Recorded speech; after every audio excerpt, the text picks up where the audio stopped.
अवाजी समातुन ताईं radio voice of Sindh London.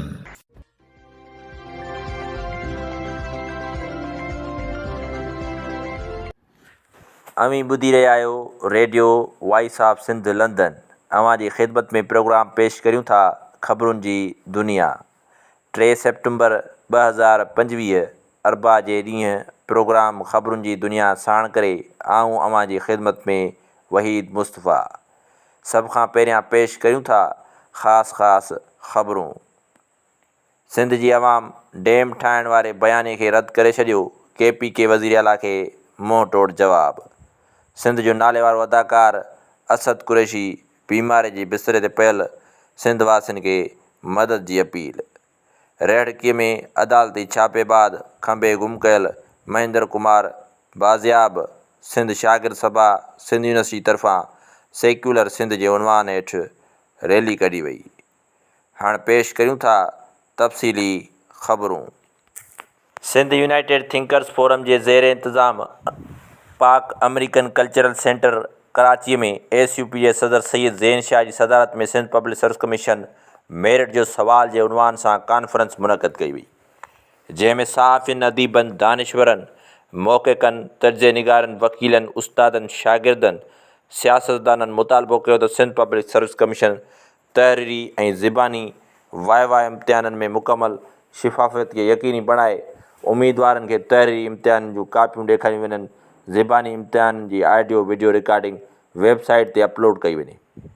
तहरीरी इम्तिहाननि जी ऑफिशियल जवाबी कुंजी की मुहैया कई वञे। जेकर को उम्मीदवार दरख़्वास्त करे त खेसि तहरीरी ऐं ज़िबानी इम्तिहान जी तफ़सील ॾिनी वञे। टीं दौर जी जांच ऐं शिकायतुनि जे अज़ाले लाइ हिकु आज़ादु सीट क़ाइमु कई वञे, जेको उम्मीदवारनि जी अपीलूं ऐं शिकायतूं ॿुधे। सभु अपीलूं ऐं अदालत में ॿुधणी दौरान केसनि जा फ़ैसिला थियण ताईं को बि हतमी नतीजो जारी न कयो वञे। सिंध पब्लिक सर्विस कमीशन जा सभु मेंबर पंहिंजा अससा अवाम आॾो ज़ाहिर कनि त जीअं माली बेज़ाब्तियूं ऐं उम्मीदवारनि जी ख़रीद व फ़रोख़्त जा इल्ज़ाम ख़तमु थी सघनि।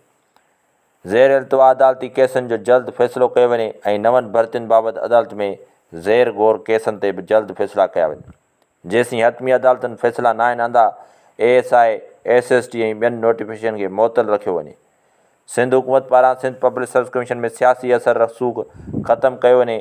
कमीशन जे चेयरमैन, मेंबरनि ऐं ॿियनि ऑफिसरनि जी चूंड अहलियत जी बुनियाद ते कई वञे। एतिरे ताईं थियल करप्शन ऐं फेवरेटिज़म खे वाइको करे मुलवस ऑफिसरनि खे सज़ाऊं ॾिनियूं वञनि। सदारती तक़रीब सां ख़िताब कंदे सैयद ज़ैन शाह चयो त असांजे समाज खे तबाह कयो पियो वञे। हिते ताक़त ई हक़ बणिजी वियो आहे। असीं सभु ग़ुलाम आहियूं। करप्शन लागू करणु ऐं इदारनि खे सिंध में तबाह करण में मुसलत थियल पीपल्स पार्टी जो हथु आहे। हिते त मेरिट ते FIR बि दाख़िल न पई थिए। सिंध पब्लिक सर्विस कमीशन जे सभ खां वॾी तबाही पीपल्स पार्टी हुकूमत कई आहे। सिंध पब्लिक सर्विस कमीशन जे चेयरमैन खे इश्तिहार ज़रिए मुक़ररु कयो वञे। पीपल्स पार्टी ऐं नून लीग ऐं उन्हनि जा इत्तेहादी SIFC ज़रिए सिंध जूं ज़मीनूं लिखी छॾियूं आहिनि। अरिड़हीं तरमीम हाणे तारीख़ जो हिसो बणिजी चुकी आहे। मुल्क में आइन ऐं अदालती मार्शल लॉ लागू थी चुकी आहे। पंजाब में अपोज़िशन जे जलसनि ते पाबंदी लॻी चुकी आहे। असीं तहरीक तफ़वीज़ आइन पाकिस्तान जो हिसो आहियूं, जंहिंमें असांजो गॾियल बयानु आहे त इदारनि खे पंहिंजनि हदनि में हलाइजे। SIFC खे ख़तमु कयो वञे। तजिए निगार मज़हर अब्बास चयो त जेकर तव्हां समाज मां मेरिट जो कल्चर ख़तमु कयो त तव्हां सभु कुझु ख़तमु कयो। सिंध पब्लिक सर्विस कमीशन मां पब्लिक सर्विस कढे सिर्फ़ु कमीशन खे हथी ॾिनी वञे, जंहिं समाज खे डीपोलिटिसाइज़ कयो आहे। अहिल माण्हुनि ते नाअहिल माण्हुनि खे मुसलत कयो पियो वञे। पीपल्स पार्टी हुकूमत शयूं बहितर करे सघंदी हुई। जेकर मेरिट ते वेठल माण्हू करप्ट हुजनि त समाज जो छा हाल थींदो। रातो राति पुलिस आर्डर 2002 ख़तमु करे सिंध में 1860 वारो आर्डर लागू कयो वियो। 2002 जो पुलिस आर्डर मेरिट ते बदिलो। अॼु हिन मुल्क में जेको सिस्टम आहे उहो हर सिस्टम थी सघे थो सवाइ जमहूरियत जे। वॾियुनि जमायतुनि खां जेका उमेदु हुई उहा ख़तमु थी रही आहे। MRD जी सभ खां वॾी तहरीक तमग़ाए जमहूरियत ते ख़तमु थी। जेकर तव्हां प्रोफेसर ऐं उस्ताद मेरिट ते न आणींदो त शागिर्द अॻिते हली किथे पहुचंदो। अॼु मेरिट न हुजण जो नुक़सानु सिंध खे थी रहियो आहे। सिंध में तालीमी इदारा न ठाहिया विया। सिंध जे सरकारी अस्पताल में दवा बि न आहे। हिन कल्चर ख़िलाफ़ु हिकु सोशल मूवमेंट जी ज़रूरत आहे। सिंध में पढ़ंदड़ शागिर्दनि खे सियासी शऊर जी ज़रूरत आहे। अरिड़हीं तरमीम नाकाम थींदी पई वञे। अरिड़हीं तरमीम खां पोइ सूबो ॿुधाए त सिंध खे छा फ़ाइदो थियो। सिंध खे सिर्फ़ु मेरिट बचाए सघे थी। शागिर्दनि खे आमरियत जा फ़ाइदा त ॿुधाया वञनि था, पर जमहूरियत जा फ़ाइदा न आहिनि ॿुधाया पिया वञनि। तालीम खे सवाइ असीं अॻिते न वधी सघंदासीं। बैरिस्टर सलाहुद्दीन अहमद चयो त ह्यूमन रिसोर्स तरक़ी जो बुनियादु आहे। नेशनल रिसोर्स ते असां ज़ोर सां आवाज़ु खणूं था पर ह्यूमन रिसोर्स ते आवाज़ ई नथो खयो वञे। अफ़सोस आहे त हिते ॿारनि जो मुस्तक़बिल विकिरो कयो वियो आहे। सिंध पब्लिक सर्विस कमीशन तबाह थी चुकी आहे। हर साल सिंध पब्लिक सर्विस कमीशन ख़िलाफ़ु अदालतुनि में दरख़्वास्तूं दाख़िल थियनि थियूं पर 6वीं आइनी तरमीम खां पोइ अदालतुनि जो जेको हाल आहे साॻी हालत सिंध पब्लिक सर्विस कमीशन जी आहे। सहाफ़ी इमदाद सूमरो चयो त कमीशन जे करप्शन जा दस्तावेज़ी सबूत मौजूदु आहिनि जेके अदालत में पेश करणु चाहींदनि कि असां ॾेई सघूं था। प्रोफेसर रियाज़ शेख चयो त सिंध में हालत इहा आहे जो को ईमानदार माण्हू नौकिरी नथो करे सघे। मुल्क में जेसीं कॉलोनियल ढांचो ख़तमु न थींदो माण्हुनि खे इंसाफ़ न मिलंदो। प्रोफेसर तौसीफ़ अहमद चयो त आज़ादु ऐं ख़ुदमुख़्तियार कमीशन क़ाइमु कई वञे। HRCP अॻवान सादिया बलोच चयो त मुल्क में तालीम जो निज़ाम बराबरि हुजणु खपे। सहाफ़ी डॉक्टर अली अहमद रिंद चयो त सिंध पब्लिक सर्विस कमीशन में बदउनवानी ऐं करप्शन इतफ़ाक़ न आहे। सिंध हुकूमत खे इदारा तबाह करण जो ठीको ॾिनो वियो आहे। मुतासिर शागिर्द बाख़ चयो त सिंध पब्लिक सर्विस कमीशन में नाअहल माण्हुनि खे भर्ती कयो वियो आहे। शागिर्दनि जी तज़लील थी रही आहे। कॉन्फ्रेंस खे आरिफ नियाज़ आराई, एडवोकेट हक़नवाज़ टालपुर, वाजिद गची ऐं ॿियनि पिणु ख़िताबु कयो। क़ौमी अवामी तहरीक जे सरबराह अयाज़ अतीक़परीअ चयो आहे त समुंड में पाणी छोड़ फितरत ज़रूरी आहे। कोटड़ी खां हेठि पाणी न छॾण ऐं समुंड में पाणी जो छोड़ न थियण करे तिमिर जा ॿेला ख़तमु थी रहिया आहिनि। डेल्टा तबाह थी रही आहे। साहिली पटीअ लखें एकड़ ज़मीन समुंड गिरकाए वियो आहे। दरिया समुंड खे पोइते धिके थो। वफ़ाक़ ऐं पंजाब नाकामी नाइरी ऐं करप्शन लाइ सिंध दुश्मन मुल्क दुश्मन मनसूबे कालाबाग डैम ऐं कैनाल जी मुंहुं मल्हाए रहिया आहिनि। अली अमीन गंडापुर ऐं गवर्नर सिंध कामरान टिसोरी सिंधु दरिया ते हमलियावर न थियनि। मुल्क जूं 3 असेंबलियूं कालाबाग डैम खे रद्द करे चुकियूं आहिनि। पंजाब में मौजूदु आयल बोर्ड हुक्मराननि जी नाइरी ऐं नाकामी जो नतीजो आहे। कालाबाग जो इलाइक़ो रावी खां 100 किलोमीटर परे आहे। रावी सतलज ऐं चिनाब मैदानी इलाइक़नि जा दरिया आहिनि। उते कॾहिं बि डैम मुमकिन आहे। डैम कॾहिं बि सैलाब खे रोके नथा सघनि। डैम वॾनि सैलाबनि जो सबबु आहिनि। हिंदुस्तान जॾहिं पाणी रोकण में नाकाम थी तॾहिं डैमनि जा दरवाज़ा खोले छॾिया जंहिं करे पंजाब में ॿोॾ आई। जेकॾहिं फ़र्ज़ु बि कजे त कालाबाग डैम ठहियलु हुजे हा त उन सूरत में बि लाहौर ऐं पंजाब जी ॿोॾनि वारे इलाइक़नि जो पाणी कालाबाग डैम में गॾु करणु मुमकिन न थिया। वफ़ाक़ ऐं पंजाब मुल्क जी आवाम खे गुमराह करण लाइ डैम जी मनगढ़ंत मुहिम शुरू कई आहे। सिंधु दरिया दुश्मन मुहिम खे फौरी तौर ते बंदि कयो वञे। हयाती परी चयो त सिंधु दरिया जे अंदरि लॻल ज़मींदारी खे फौरी तौर हटाए दरियाई वर्करनि जी रस्ता रोक करे दरियानि खे क़ैद न कयो वञे। आलमी क़ानूननि जी पासदारी करे पाणी जो समुंड ताईं छोड़ मुमकिन बणायो वञे। इरसा वटि कूड़ो रिकॉर्ड आहे। ॿोॾ वारनि ॾींहंनि खां सवाइ सॼो साल कोटड़ी खां हेठि सिंधु दरिया में वारी पई उॾामंदी आहे। उन बावजूदि इरसा वापडा ऐं वफ़ाक़ी हुक्मरान कूड़ा अंगखर जारी करे समुंड में पाणी छोड़ जूं दावाऊं कंदा रहिया आहिनि। हयाती परीअ चयो त ज़राअत मुल्क मईशत आहे पर हुक्मरान हथ वठी मुल्क जी मईशत खे तबाह कयो आहे। ॿेला तबाह कया आहिनि जंहिं करे हिकु तरफ़ माहौल जी तबाही थी वई आहे त ॿिए तरफ़ हारी ऐं आबादगारनि जो मुआशी क़तल थी रहियो आहे। हुक्मरान वटि ज़रई सुधारनि जी एजेंडा न आहे। ज़राअत जी बहितरी ऐं बहाली जो प्रोग्राम न आहे। बलोचिस्तान जे सूबाई वज़ीर सिहत मोहम्मद काकड़ मूजिबि धमाके में घटि 12 ॼणा मारिजी विया ऐं 31 ज़ख़्मी थिया आहिनि जिन जी हालत ॻणिती योग्य आहे। हादसे में ज़ख़्मी थियण वारनि माण्हुनि खे तिबई इमदाद फ़राहम करण लाइ सिविल अस्पताल ट्रामा सेंटर मुंतक़िल कयो वियो। धमाके में सभिनी पार्टियुनि जा मरकज़ी अॻवान महफ़ूज़ रहिया जॾहिं त बलोचिस्तान नेशनल पार्टी मरकज़ी अॻवान ऐं बलोचिस्तान असेंबली जो अॻूणो मेंबर मीर अहमद नवाज़ बलोच ज़ख़्मी थी पियो। बलोचिस्तान नेशनल पार्टी जे अॻवान गुलाम नबी मरी चयो त धमाको कोयटा जे इलाइक़े सरियाब में शाहवाणी स्टेडियम खां कुझु मुफ़ासिले ते हिकु पार्किंग में थियो। हुन चयो त धमाको रैली ख़तमु थियण खां 10 खां 15 मिंट बाद थियो। हुन चयो त धमाके वक़्तु रैली मां निकिरंदड़ माण्हुनि जो वॾो अंगु उतां गुज़री रहियो हो। उन्हनि दावा कई त हिकु ख़ुदकश बमबार हो जंहिंजी अञा ताईं सरकारी तौर ते तस्दीक न थी सघी आहे। हिकु सीनियर पुलिस ऑफिसर नालो ज़ाहिर न करण ते ॿुधायो त इहो हिकु ख़ुदकश हमिलो हो। उन दौरान सूबाई हुकूमत वाक़े जी जांच जो हुकुम ॾिनो आहे। बलोचिस्तान जे वॾे वज़ीर मीर सरफराज़ बुगटी वाक़े जी मज़म्मत कंदे चयो त धमाको इंसानियत जे दुश्मन जो बुज़दिलाणो अमल हो। हिकु बयान में हुन चयो त बदमाश अंसर मासूम शहरनि जे रत सां खेॾी रहिया आहिनि। दहशतगर्दनि जे नापाक इरादनि खे हर क़ीमत ते नाकाम बणायो वेंदो। हीअ रैली बलोचिस्तान नेशनल पार्टी जे बानी सरदार अताउल्ला मेंगल जी 3वीं वरसी जे मौक़े ते मुनक़द कई वई हुई ऐं उन बलोचिस्तान खे नेशनल पार्टी जे सरबराह सरदार अख्तर मेंगल, पश्तूनख्वा मिली अवामी पार्टी जे chairman Mahmood Khan Achakzai, national party जे अॻवान मीर कबीर अहमद शाही अवामी नेशनल पार्टी जे सूबाई सदर असगर ख़ान अचकज़ई ऐं ॿियनि अॻवाननि ख़िताबु कयो। सरदार अख्तर मैंगल ॻाल्हाईंदे चयो त हू ठीकु आहे। हुन चयो त जलसो संदसि पीउ सरदार अतारा मैंगल जी वरसी जी यादि में मुनक़िद कयो वियो, जंहिंमें महमूद ख़ान अचकज़ई समेत ॿियनि पार्टियुनि जे अॻवाननि शिरकत कई। संदसि चवण मूजिबि त जीअं ई हू रैली खां पोइ गेट मां ॿाहिरि निकितो त संदसि पोयां हिकु धमाको थियो। हुन चयो त गुज़िरियल ॾींहुं लक पास ते धरणे दौरान हिकु ख़ुदकुश हमिलो पिणु थियो ऐं पुलिस सिक्योरिटी गार्ड उन्हनि खां वापसि वरिता विया। हुन चयो त रैलीअ लाइ पुलिस ऐं वॉक थ्रू गेट फ़राहम कया विया हुआ, पर उन बावजूदि हमिलो थियो। हुन चयो त कंहिंसां बि का बि ज़ाती दुश्मनी न आहे। अमेरिका जे शहर ह्यूस्टन में साना जो 41 कन्वेंशन शानदार नमूने सां पुॼाणी ते पहुतो, जंहिंमें दुनिया जे मुख़्तलिफ़ मुल्कनि मां आयल सिंधी बिरादरी वॾे तइदाद में शिरकत कई। उन मौक़े ते सिंध तरक़ी पसंद पार्टी जे चेयरमैन डॉक्टर कादिर मंगसी ऐं ॿियनि अॻवाननि ख़िताबु कंदे चयो त हुक्मराननि में सिंध दुश्मन पॉलिसियुनि जी सख़्तु तनक़ीद कंदे चयो त सिंध असांजी माउ ऐं सिंधु असांजो साहु आहे। कालाबाग डैम खां वेंदे 9 केनालनि जा मनसूबा असल में सिंध दुश्मन साज़िशूं आहिनि, जिन जो मक़सदु सिंध खां जियापे जो ज़रियो खसणु आहे। हुननि वाज़े चयो त डाउन स्ट्रीम में घटि 25 मिलियन एकड़ फुट पाणी सॼो साल वहणु लाज़मी आहे, पर हुक्मराननि जी बेअसी पंजाब जी ॾाढ मुड़सी करे डेल्टा ख़ुश्क थी रहियो आहे। नतीजे में समुंड तेज़ीअ सां सिंध जो ज़मीन गिड़काए रहियो आहे, जंहिं सबबु खारो छाण केटी बंदर शाह बंदर ऐं जाती तालुकनि में लॻभॻि 20 लख एकड़ ज़रख़ेज़ ज़मीन समुंड गिड़काए चुको आहे। डॉक्टर कादिर मंगसी चयो त सूरत हाल एतिरी ख़तरनाक आहे जो लाड़ पट में अहिड़ा महीना बि ईंदा आहिनि जिते मैयत खे गुसल ॾियण लाइ पाणी मौजूदु न हूंदो। हीअ ज़ुल्म जी इंतिहा आहे जो ॿोॾि वारी मौसम में बि सिंध जो आबादगार पाणी लाइ रोडनि ते एहतिजाज करण ते मजबूर आहे। ॼण त हुक्मरान दरियूं इक़्तिदार जा मज़ा वठी रहियूं आहिनि ऐं सिंध जी तबाही ॾिसी ख़ामोश आहिनि। हुन चयो त हुक्मराननि हथु वठी सिंध जी तालीम खे तबाह कयो आहे। प्राइमरी स्कूल बंदि आहिनि, ॿारनि खे तालीम बदिरां जबरी पोरे ते लॻाए पियो वञे। मंशात जो रोज़ ॾाढो हुअण सबबु नौजवान नसल तबाह थी रहियो आहे ऐं हुक्मरान तबिका ॼाणे वाणे सिंध जे मुस्तक़बिल खे ख़तमु करण ते लॻी विया आहिनि। हुन वधीक चयो त सिंध खे जागीरदाना सियासत, शख़्सियत परस्ती ऐं सियासी अक़ीदे परस्ती मां छुटकारो हासिलु करणो पवंदो।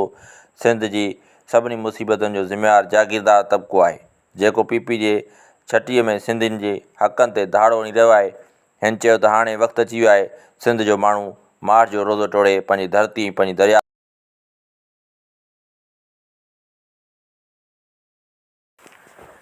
सिंध तरक़ी पसंद पार्टी ज़िले लाड़काने जे ज़िले काउंसिल जो इजलास पार्टी जनरल सेक्रेटरी होद ख़ान गाॾे जी सदारत हेठि लाड़काने में थी गुज़रियो। इजलास में पार्टी जॉइंट सेक्रेटरी कादिर चन्ना, डॉक्टर सुमार मंगरियो, सताफ़ अॻवान गौस बख्श मंगसी मुख्य महिमान तौरु शिरकत कई। इजलास में ज़िले बाडी समेत तालुके यूसी उहिदेदारनि शिरकत कई। इजलास में ज़िले ऐं तालुके जे सियासी तंज़ीमी कारगुज़ार रिपोर्टूं पेश कयूं ऐं आईंदा जी रथाबंदी कई वई। काउंसिल इजलास में ईंदड़ 1 साल लाइ हेठियां उहिदेदार चूंडिया विया। ज़िले सदर ते अहमद नवाज़ ब्रोही, नायब सदर ते Mohammad Sadiq Lashari, general secretary Shamsuddin Panwar, joint secretary Tariq Ali Jatoi, मालियात secretary Amir Khan Korai, press secretary Asif Ali Mugheri, राबता सेक्रेटरी अयाज़ अली चांडियो। चूंडियल उहिदेदारनि खे मरकज़ी जनरल सेक्रेटरी होद ख़ान गाॾे हलफ़ वफ़ादारी खणायो। इजलास खे सदारती ख़िताब कंदे होद ख़ान गाॾे चयो त मुल्की क़ाइमु थियण खां पोइ अॼु ताईं मुल्क ते मथे तबिके सां तालुक़ु रखंदड़ अंग्रेज़नि जो पालियल अशराफिया ऐं ब्यूरोक्रेसी क़ाबिज़ आहे, जंहिं मुल्क खे पोरियत तबिके खे तरक़ी बजाए पुस्ते तरफ़ धिकियो वियो आहे। मज़लूम क़ौम ऐं मज़लूम तबिकनि खे पंहिंजे वारसनि ऐं वसीलनि खां महरूम करे छॾियो आहे। वसीलनि सां मालामाल मुल्क जे माण्हुनि खे ॿियो शहरी ऐं जदीद सहूलियतूं त परे, पर ॿिनि वेलनि जी मानी खां बि महरूम करे छॾियो आहे। हुक्मराननि मुल्क खे तजुर्बनि जी लेबार्टरी में तब्दील करे छॾियो, जिते रोज़ अवाम जी बहितरी ऐं मसइलनि जे हल लाइ दुरुस्त रस्तो इख़्तियार करण बजाए मुल्क खे ॿोए में विझणु, मज़लूम क़ौमनि जे वसीलनि लुटमार अवाम आज़ार फ़ैसिला कया पिया वञनि। हिन वक़्तु बि जॾहिं मुल्क मुआशी, सियासी, समाजी ऐं इन मसइलनि में घेरियल आहे, कॾहिं मुल्क में 12 सूबनि ठाहिण त कॾहिं 18 तां कॾहिं 32 सूबा ठाहिण जी ॻाल्हि कई पई वञे। ॿोॾि वारी सूरतहाल जेका हुकूमत ते नाक़स पॉलिसियुनि सबबु अवामी तबाही आणे रही आहे, रुश्वतूं ऐं आलमी इदारनि जी मदद ख़ातिर हथरादू बुनियादनि ते आंदी पई वञे। उन जे बहाने मोल घोड़े कालाबाग डैम जहिड़ा रद्द कयल मनसूबा ठाहिण लाइ वावेला कई पई वञे, जंहिंमें मुल्क जे ताक़तवर bureaucracy, Nawaz league Zardari, peoples party PTI समेत समूरी इक़्तिदारी रेजीम वारियूं पार्टियूं शामिल आहिनि। अॼु बि PTI ख़ैबर पख्तूनख्वा जे वज़ीर आला वारे नक़ली पहलवान गुंडापुर जो कालाबाग डैम जे हक़ में बयानु आयो आहे। सिंध मां PTI सां आइन पाकिस्तान खे बचाइण लाइ वेठल इत्तेहादनि खे सोचणु घुरिजे त तरक़ी पसंद पार्टी डॉक्टर कादिर मसी बार बार चवंदा रहनि था त हुक्मराननि जे ट्राइकड़ी जंहिंजो सिंध जो जागीरदार हिसो आहे उन मां सिंध खे का बि चङाई उमेद न रखणु घुरिजे। सिंध जी सियासत खे माज़ी जी कयल ग़लतियुनि जो अज़ालो कंदे सिंध जी अवाम ख़ासि तौरु पोइ तबिक़नि जे सख़्ते इलेक्शनी माज़ खां पुरमन जदोजहद ताईं भाड़ी अॻिते वधणो पवंदो। हिन चयो त सिंध जी सियासत में सिर्फ़ु डॉक्टर कादिर मसी तरक़ी पसंद पार्टी वटि सिंध जे जुमिले ग़ुलामियुनि खां निजात वारे फ़िक्र ऐं अमल मौजूदु आहे जंहिं तहत अवाम खे गॾु करे निजात माणे सघिजे थी, जंहिं लाइ सिंध तरक़ी पसंद पार्टी ज़िले तालके उहिदेदार कारकुननि खे पंहिंजो किरदारु अदा करणु घुरिजे। इजलास खे पार्टी जॉइंट सेक्रेटरी कादिर चन्ना ख़िताब कंदे चयो त गुज़िरियल 45 सालनि खां डॉक्टर कादिर मसी सियासत में हालतुनि सां टहिकंदड़ मुस्बत सियासत जे बुनियादु रखण जी कोशिश में रुधल आहे ऐं हुक्मराननि जे हर सिंध दुश्मन मनसूबनि खे वक़्तु आहे त फ़ैसिला कंदे ललकारींदो रहे थो ऐं पुरमन अवामी मज़ामत ज़रिए हुक्मराननि खे तरक़ी पसंद पार्टी नाकाम कंदी रहे थी। हुक्मराननि तरफ़ां आंदड़ मनसूबनि चाहे उहे नसल परस्त सियासत ज़रिए सिंध जी विरासत हुजे, कालाबाग डैम जी रथा हुजे, कैनालनि ज़रिए सिंधु जे पाणी ते धाड़ो हुजे, कारपोरेट फार्मिंग ज़रिए या शहरी स्कीमुनि ज़रिए ज़मीन ते कब्ज़ो हुजे, सिंध जे वजूद खे विराइण लाइ बिटो निज़ाम हुजे या मैदनी वसीलनि ते कब्ज़े वारा मनसूबा हुजनि, SDP डॉक्टर कादिर मसी क़यादत में अॻे मोर्चनि ते विढ़ंदी रही आहे। हिन वक़्त बि जागीरदार तबिक़नि खां ऐवान ख़ाली कराए अवाम खे ऐवान ताईं पहुचाइण ऐं इलेक्शन में पोरित तबिक़े जी मुफ़ादनि वारी सियासत जी ॻाल्हि करण, माज़ी सियासत जी छंछाड़ करण वारी ॻाल्हि ॿोल करण ते अक़ीदे परस्त जी सियासत ते गुज़र कंदड़ गारियाल ब्रिगेड मैदान में लथल आहे। पर असीं हाणे तारीख़ ऐं हक़ीक़तनि खे दलीलनि जी बुनियाद ते रखे जदीद बुनियादनि ते सियासत वारे अमल खे जारी रखंदासीं ऐं अवामी नेशनल पार्टी जे सदर अहमद वली ख़ान चयो आहे त अली अमन गंडापुरी जो 7 पीढ़ियूं बि कालाबाग डैम खे जीआरे नथियूं सघनि। असां कालाबाग डैम जी मुखालफ़त जज़्बात जे बुनियाद ते न पर वापडा जे पंहिंजे डेटा जी बुनियाद ते कयूं था। पिशावर मां जारी कयल बयान में अहमद वली ख़ान चयो त क़ौम खे ट्रक जे पतियुनि जे पोयां विझण बदिरां उन्हनि खे पाणी जे मुस्तक़बिल हल ॾांहुं वधणो पवंदो। जेकॾहिं हुकूमत वटि को मनसूबो न आहे त ANPP हिकु शिफ़ाफ़ ऐं क़ाबिल अमल मनसूबो ॾियण लाइ तयारु आहे। असांखे वसीलनि ते इख़्तियार ॾिनो वञे, असां पहिरियां ॾखण ज़िलनि खे सरसब्ज़ बणाईंदासीं ऐं कंहिंजी ज़मीन खे न ॿुड़ींदासीं। जेकॾहिं वसीलनि ते इख़्तियार घुरनि गद्दारी आहे त पोइ हीअ गद्दारी 100 भेरा क़ाबिल क़बूल आहे। संदसि चवणो हो त कालाबाग डैम मुशरफ जहिड़ो आमिर बि न ठाहे सघियो। माण्हुनि जो ध्यानु हटाइण लाइ कोड़ नारो ॾिनो वियो आहे। कालाबाग खे क़ौम दफ़न करे छॾियो आहे। हाणे कंहिंजे पीउ खे मौलनि खे जीअरो करण जो हक़ न आहे। डैम बोर्ड खे रोकण जो हल न आहे। जेकॾहिं डैम ठाहिणो आहे त बादशाह डैम ठाहिणु घुरिजे। कालाबाग डैम पंजाब जी अशराफिया लाइ आबपाशी जो मनसूबो आहे। उहो न त सस्ती बिजली फ़राहम करे सघे थो, न ई बोर्ड खे रोके सघे थो। हुन चयो त 1998 में कालाबाग डैम जी क़ीमत 7 अरब हुई, जॾहिं त बादशाह सिर्फ़ु 1.5 अरब हुई। कालाबाग 3000 मेगावाट फ़राहम करे सघे थो, जॾहिं त बादशाह 5000 मेगावाट बिजली फ़राहम करे सघे थो। गंडापुरी करप्शन लिकाइण लाइ कालाबाग वांगुरु दफ़न थियल लाशनि खे खोटे थो। कालाबाग डैम सिर्फ़ु असांजे लाशनि मथां गुज़रण सां ई ठाहे सघिजे थो। असां ॼाणूं था त कालाबाग डैम कंहिं लाइ घुरिबल आहे। साई चोलिस्तान जो सबक़ु असांखे असांजे अबनि ॾाॾनि ॾिनो। अवामी तहरीक मरकज़ी सदर एडवोकेट वसंत थरी, मरकज़ी general secretary advocate Sajid Hussain Maisar, मरकज़ी नायब सदर सत्तार रिंद, मरकज़ी अॻवान कादर रांटो, नूर नबी पलीजो, एडवोकेट आसिफ खोसो पंहिंजे गॾियल प्रेस बयान में चयो आहे त हुक्मरान पंहिंजी नाअहली करप्शन ऐं कब्ज़नि खे लिकाइण लाइ डैमनि जी हिमायत में मुंहुं मलाए रहिया आहिनि। दरियाई वर्करनि ते कब्ज़नि पंजाब में मौजूदु तबाही आंदी आहे। अॻवाननि चयो त हुकूमती सरपरस्ती में ॿेलनि जी वाढी सबबु माहौलियाती तब्दीली आई आहे। जेकर KPK गिलगित ऐं कश्मीर जा इलाइक़ा बि सख़्तु मुतासिर थिया आहिनि। बरसातनि ऐं ॿोड़ सबबु मुतासिर KPK पंजाब, कश्मीर, गिलगित ऐं सराइकी इलाइक़नि जे अवाम सां असीं हमदर्दी ऐं यकजहती जो इज़हार कयूं था ऐं खेनि हुक्मराननि जे ज़ुल्म ऐं जबर ख़िलाफ़ु गॾियल जदोजहद सॾियूं था। अॻवान चयो आहे त डैमनि जा क़ातिल मनसूबा ख़तमु करे समुंड दरियाउनि जा कुदरती वकरा बहाल कया वञनि। समुंड खे घुरिबल पाणी ॾेई इकोसिस्टम ऐं वाटर हाइड्रोलॉजिकल बरक़रार रखण ऐं ॿेलनि खे तहफ़ुज़ वसीले ख़राब माहौलियाती तब्दीली जा असर घटाए सघिजनि था। अॻवान चयो त मौजूदा मसइलनि जे हल लाइ सिंध पंजाब पाणी ठाह 1945 ईस्वी अमल करे सिंध खे पंजाब पंहिंजे हिसे जो पाणी ॾिनो वञे। अॻवान चयो त पंजाब सरकार रावी ऐं सतलज दरियाउनि जे भेट में कब्ज़ा करे ग़ैर क़ानूनी ॻाल्हियूं ठहिरायूं ऐं पोइ उन्हनि जे ॿुड़ण जो जवाबु ॼाणाए सिंध जो पाणी रोकण लाइ डैमनि लाइ मुंहुं मलाए रही आहे। पंजाब सरकार तरफ़ां डैमनि जी हिमायत हलंदड़ मुहिम कूड़ ऐं फ्रॉड ते ॿधल आहे। कुझु नाम निहात क़ौमी मीडिया बि डैमनि जी हिमायत में कूड़ ॻाल्हाईंदड़ पंजाब जे हुक्मरान जा बयान बार बार हलाए रही आहे। अॻवान चयो त को बि माहौलियाती ऐं पाणी माहिर डैमनि जी हिमायत नथो करे। साइंसी तौरु डैम अवाम दुश्मन आहिनि, पर पंजाब सरकार डैम माफ़िया जे मुफ़ादनि खे तहफ़ुज़ फ़राहम करण लाइ डैमनि जी हिमायत में मोह मलाए मुल्क दुश्मनी करे रही आहे। अॻवान वधीक चयो त समुंड में पाणी ज़ाया थियण जूं ख़बरूं आवाम खे धोखे में रखण जी साज़िश आहे, जॾहिं त समुंड खे पाणी न मिलण सबबि सालियानो सिंध खे तमामु घणो नुक़सानु थी रहियो आहे। इंतिहाई ख़राबु माहौलियाती मसइला पैदा थिया आहिनि, तिमिर जा ॿेला ख़तमु थी रहिया आहिनि, समूरी आबी जीवत ख़तरे हेठि आहे। अली अमीन गंडापुर तरफ़ां कालाबाग डैम जी हिमायत में ॾिनल बयान जी मज़म्मत कंदे अवामी तहरीक अॻवान चयो त अली अमीन गंडापुरी तकरारी बयान ॾेई मुल्क दुश्मन क़ुवतनि जी तर्जमानी कई आहे। PTI जी क़यादत अली अमीन गुंडापुरी जी बयान जो नोटिस वठे सिंधी बलोच पख्तून कालाबाग डैम खे रद्द करे चुका आहिनि। कालाबाग डैम जी हिमायत करणु सिंधियुनि बलोचनि ऐं पश्तून जे ज़ख़्म ते लूणु बुरकण बराबरि आहे। अॻवान चयो सिंध दुश्मन ऐं अवाम दुश्मन रथान में पीपल्स पार्टी ऐं नवाज़ लीग समेत इक़्तिदारी पार्टियूं हिकु पेज ते आहिनि। हैदराबाद क्लब में अदीब शाइर समाज सुधारक ॼाम निज़ामुद्दीन भागत जी 62वीं सालगिरह जो केक काटियो वियो। उन मौक़े ते रोशन सुंदर चांडियो, फ़हीम नूनारी, भाई खान सोलंकी, ख़ादम हुसैन खोसो, अली नवाज़ पल्ली, सलीम चन्ना, एडवोकेट एडी चांडियो संदन फ़िक्र ऐं शख़्सियत ते रोशनी विधी।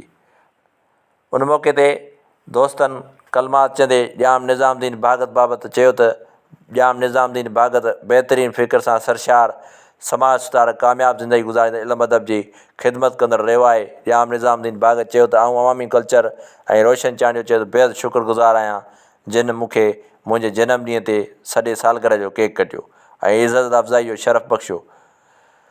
तक़रीब में संदसि साथियुनि ऐं दोस्तनि शिरकत कई। लाड़काणो हैदरी थाणे हद में फुर जी मज़ामत ते नौजवान अहमद अली भट्टी खां मोटरसाइकिल फुर करे संदसि गोलियूं हणी क़तल करे छॾियो। लाड़काणे शहर में बदअमनी ख़िलाफ़ SSP चौक ते सिविल सोसाइटी ऐं वकीलनि पारां एहतिजाजी मुज़ाहिरो करे धरणो हयो वियो। लाड़काणे पुलिस नौजवान अहमद अली भट्टी जे खून जो पलांद करे छॾियो। मुबैना मुक़ाबले में ॾोहारी आशिक़ भुट्टो मारिजी वियो। SSP अहमद फैसल चौधरी मूजिबि हैदरी थाणे जे हद जमाली लाड़ू वटि पुलिस जे ॾोहारियुनि सां मुक़ाबिलो थी पियो। ॾोहारी आशिक़ भुट्टो मारिजी वियो, जो कुझु ॾींहं अॻु फुर दौरान नौजवान अहमद अली भट्टी खे क़तल करण वारे वाक़े में मुलविस हो। क़तल थियल नौजवान अहमद अली भट्टी जी मोटरसाइकिल बरामद। SSP लाड़काणो ऐं लाड़काणी पुलिस ॿुधाए पई त ॾोहारी मुक़ाबले मारिजी वियल आशिक़ भुट्टो साथियुनि सां गॾिजी अहमद अली भट्टी खां मोटरसाइकिल फुर करे खेसि क़तल कयो। मारिजी वियल ॾोहारी जो क्रिमिनल रिकॉर्ड बि चेक कयो पियो वञे।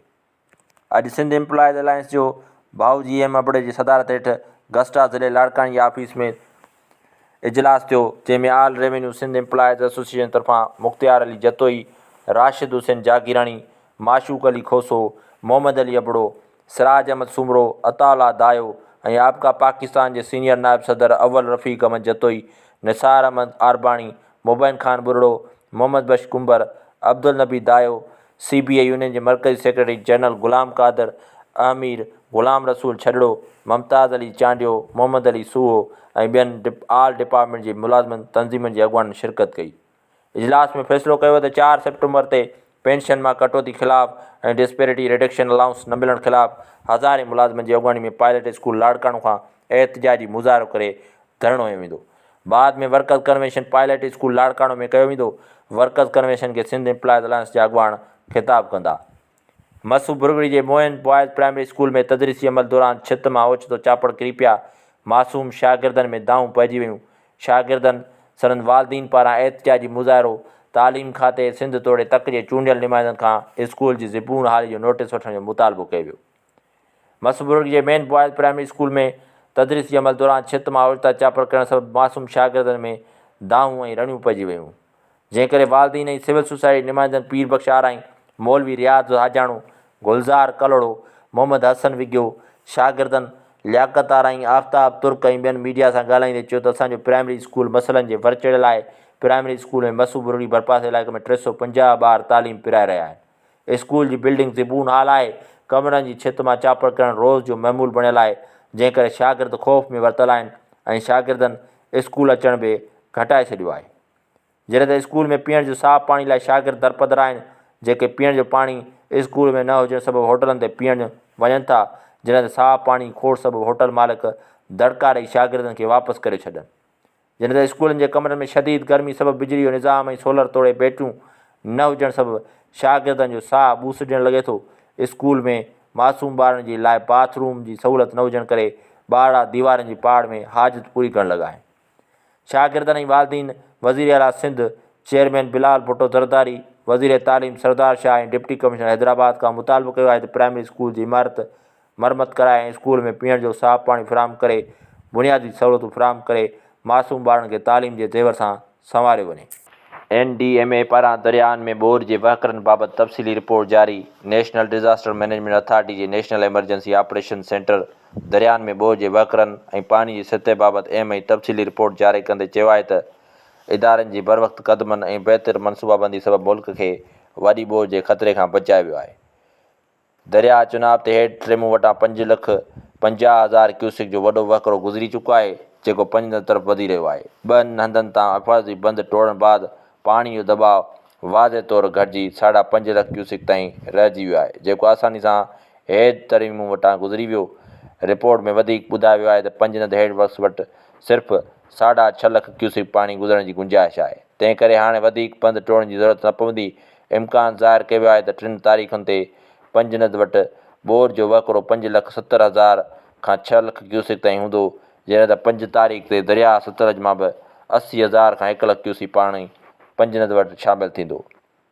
NDMA रिपोर्ट में वधीक चयो वियो आहे त टिनी दरियाहनि जो गॾियल वहिकिरो पंजनद वटि 6.5 लख खां 7 लख क्यूसिक ताईं थी सघे थो, जेको 6 सेप्टेम्बर ते गिडू बैराज तां पहुचण जो इम्कानु आहे, जिते पाणी जो वहिकिरो 4.5 लख खां 5 लख क्यूसिक ताईं रहण जो इम्कानु आहे। कोट मटन वटां सिंधु दरिया जो वहिकिरो बि शामिलु थींदो, जंहिंखां पोइ गुडू हेड वर्क्स वटि मजमूई वहिकिरा 6.5 लख खां 7 लख क्यूसिक ताईं पहुची सघे थो। रिपोर्ट मुताबिक़ बोर जो पाणी 12 खां 13 सेप्टेम्बर दौरान सखर ऐं कोटड़ी बैराज खां गुज़रंदो, आख़िरकार समुंड में छोड़ थींदो। NDMA अवाम खे अपील कई आहे त इम्कानी बोर जी सूरतहाल में मक़ामी इंतिज़ामिया सां मुकमल तावन कनि ऐं मुतासिर इलाइक़नि में गैर ज़रूरी आमदरफ़्त खां पासो कनि। ॼाम शुरो सिंध शागिर्द सभा ज़िले सिंध यूनिवर्सिटी तरफ़ां तालीमी इदारनि खे सेक्युलर माहौल मुहैया कयो जे उनवान हेठि एहतिजाजी रैली कढी वई। रैली जी अॻवानी हसीब मेमुण, जिसाफ़ आरएसर, साहिल फलपटो, फुरकान पंवर, जिसाफ़ बशीर ख़ान कुरैशी, अली शिंबाणी जी अॻवानी में कढी वई।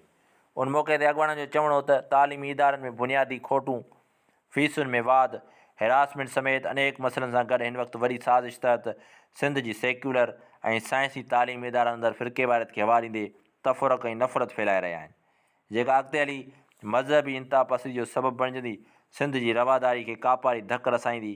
सिंध यूनिवर्सिटी शागिर्द सियासत सां गॾोगॾु क़ौमी सियासत जो अहम मोर्चो आहे। इन इदारे में हिकु मुनज़म साज़िश रथे इदारनि जे माहौल खे ख़राबु करण जी कोशिशि थी रही आहे। उन ख़िलाफ़ु सिंध शागिर्द सभा तरफ़ां तालीमी इदारनि खे सेक्युलर माहौल मुहैया करण लाइ सदाईं जदोजहद कंदी रहंदी।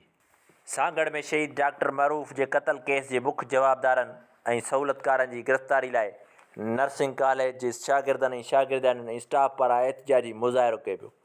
मुज़ाहिरो यंग नर्सिंग एसोसिएशन सिंध जे सदर पतरस, ज़िला सदर यूनुस सिद्दीकी, पैरामेडिकल जे कुर्बान ख़ासि अली, अशोक कुमार, अयाज़ अली, एजाज़ कुंबर, कुर्बान दर्स पुन्नू मल जी अॻवानी में एहतिजाजी मुज़ाहिरो कयो वियो।